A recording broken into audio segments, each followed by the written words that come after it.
Welcome to Microcosm, YouTube's most monotone music review channel. Today I am going to be reviewing Brent Faiyaz's album Fuck the World. Christopher Brentwood, aka Brent Faiyaz, is a Maryland-born R&B singer who for the past few years has had this reputation in the hip-hop and R&B scene as an up-and-coming talent, somebody to look out for, somebody that is going to be making it big. So obviously there's been a little bit of hype slowly building up with him. He has already released 2 EPs and 1 album, which was Sonder Sun, which I've always referred to as the Red Cap album because he's wearing a red cap. What else am I going to call it?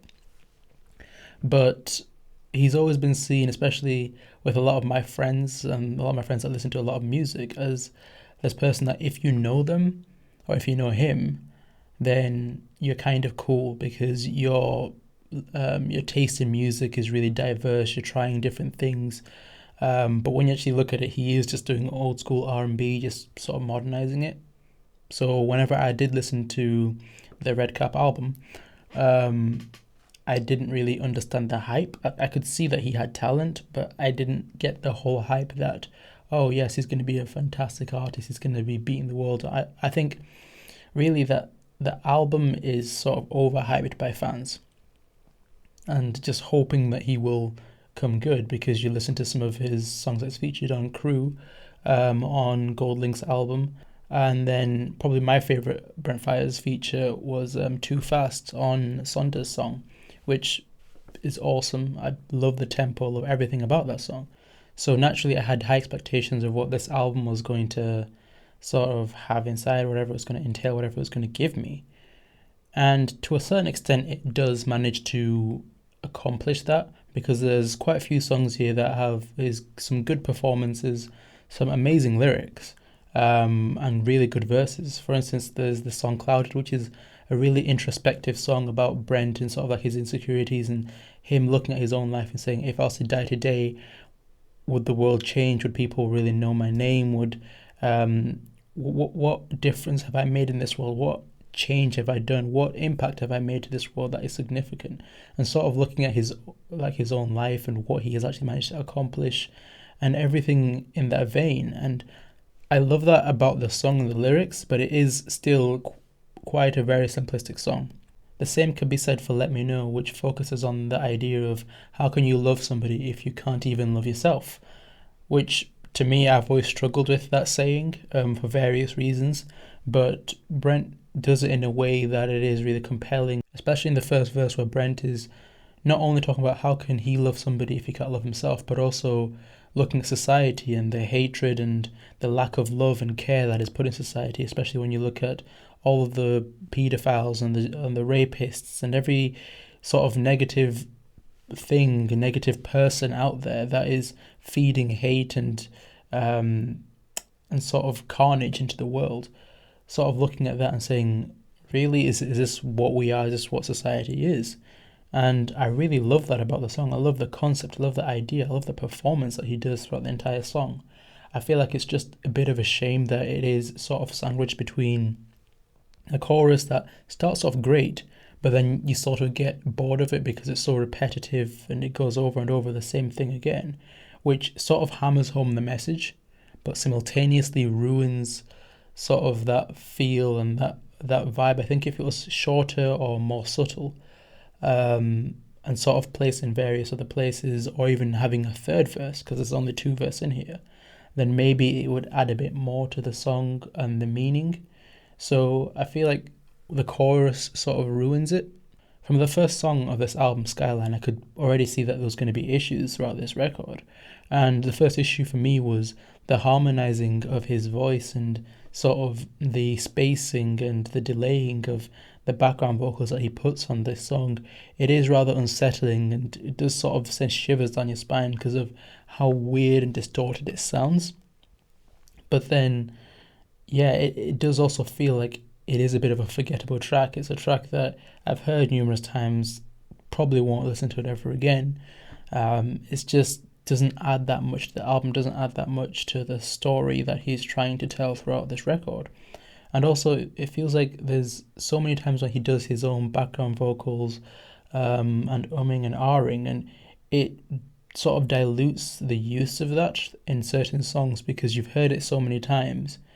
It's so bland, so boring, and because of its repetitiveness, you sort of numb yourself to it. You stop noticing even the times when he does it well. You stop noticing that because he's oversaturated the album with so many background vocals that are needless. They're pointless. There's no need to have them there. One of the biggest issues for this is the bland and basic production. It's so uninspiring and so dull that you kind of numb yourself from everything else. It's like it's not very inspirational. It doesn't make you even want to like think of anything about the album or what it's saying. You lose yourself, and not in the good way that now I'm part of. I feel like I'm part of the music. It's just you don't even feel as if you're listening to anything. It's just so bland and boring. So yeah, I feel like that is not a very good aspect of this album. But even when even whenever the production is decent to good, Brent's performances do sometimes feel as if they've dropped and they're just not as good as they could be. So again, that mismatch does make you dislike more songs, or it doesn't make you connect to certain songs. And the end result of that is the entire album feels sort of not in touch with itself. It doesn't feel like it's connecting throughout the entire thing. It feels very uninviting and boring and dull, and it's an album that I don't really want to be listening to much more after this, just because of those aspects. I can't wholeheartedly say that I enjoy any songs on this.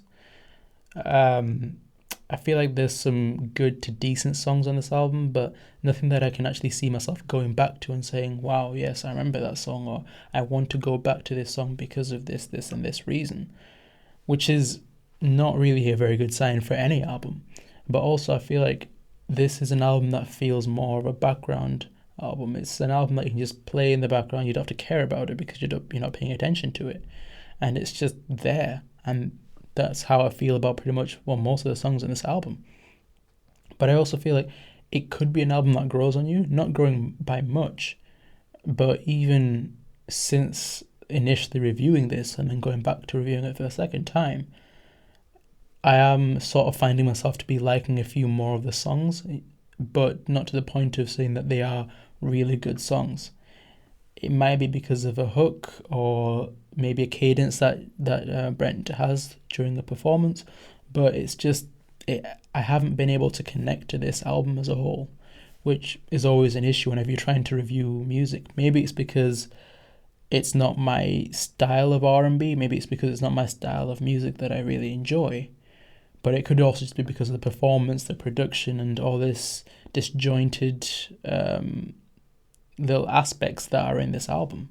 Brent has a very modern take on old school 90s R&B. He's not trying to hide anything. Everything is front and center, like a proper R&B track. You don't have to read too much into things. Whatever he says is what he is meaning. And that's an aspect that I enjoy, but it's also an aspect that obviously you'd want to sort of unravel an album. But if you've unraveled it on the first or second listen, it's a bit like, well, do I really want to go back? Because the only reason why you'd want to go back is if there's an enjoyment factor, and I don't see much of an enjoyment factor on this record. Brent is obviously a strong-minded and strong-willed individual because he's managed to retain and stay on this old school R&B vibe that he's sort of going on, and that is admirable because I feel like a lot of people have moved away from that, especially in modern R&B. The likes of Bryson Tiller, Daniel Caesar, Frank Ocean, Her, and so many more. They've sort of stayed away from that because of whatever reason. Maybe they know the risks that come with it commercially. And Brent has been brave enough to take that risk, possibly. But I don't know. I feel like they may be staying away from it, but I also feel like Brent could go towards it and make it his own, change things, make things, develop things however he wants, because there are points in this album where Brent does remind me of James Blake and some of the stuff that he's done, especially on Assume Form with some of the themes and the electronic sounds there, mixing with that sort of subtle and soft old school R&B sound. So I feel like if he leans more towards that and goes all in on his next album, he could do really well on it, because he's obviously got the talent. It's just a matter of really honing that talent and saying, this is what I really want to do, this is my aim, this is the concept of the album, this is the sound that I want it to have, and just nailing down every little detail. And I think he could have an absolute masterpiece. But until he does that, I just think he could be a good artist at best, and like a great feature artist, and that's it. And I don't want that for Brent. I want him to prove me wrong. I want him to come out with an absolutely amazing album and just blow me out of the water. So yeah, I'm looking forward to whatever he's got next. But yeah, that's what I think about Brent Faiyaz. Yeah. Brent Faiyaz, Fuck the World. Tell me what you like about it, what you don't like about it, your favourite songs, least favourite songs, favourite moments, least favourite moments, everything like that down in the comments below. Tell me what you want me to review next, or any upcoming albums that you're looking forward to and you would like me to review. And yes, leave a like, share, subscribe, all of that. Hit the bell, all that business. And yeah, I will see you again next time. See yous.